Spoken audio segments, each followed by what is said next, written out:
Back to another new blog. So সেদিন ছিল আইবুড়ো ভাত পর্ব নাম্বার 4। সো সেটা আমি খেয়েছিলাম আমার ছোড়দার বাড়িতে। ছোড়দা ওরফে আমার মায়ের মামা বাড়ি কাম আমারও মামা বাড়ি। সো চলো ওখানে পৌঁছে কথা হচ্ছে। এই হচ্ছে চুলবুলি ছোড়দার কোলে, এ হচ্ছে আমার মামার মেয়ে টুম্পি। ওই কিন্তু আমাকে ওখানে আইবুড়ো ভাত খাইয়েছিল। কিভাবে সেটা নিশ্চয়ই তোমাদের সাথে শেয়ার করব।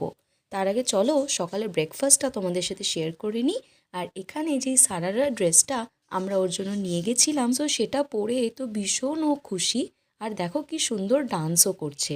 তাছাড়াও মামা মামি ছোড়দা ছোড়দিদা সবার খুব পছন্দ হয়েছিল ওর এই ড্রেসটা। সো সকাল থেকেই আমরা ওখানে চলে গিয়েছিলাম আর লাঞ্চের প্ল্যানিং ছিল। লাঞ্চটা আমি শেয়ার করব নেক্সট ভিডিওতে। সকাল থেকেই এই চুলবুলিকে নিয়েই আমাদের সময় কেটে গিয়েছিল। আর ছোড়দিদা আর মাম্পি করেছিল অনেক অ্যারেঞ্জমেন্টস। নেক্সট ভিডিও আসছে খুব তাড়াতাড়ি।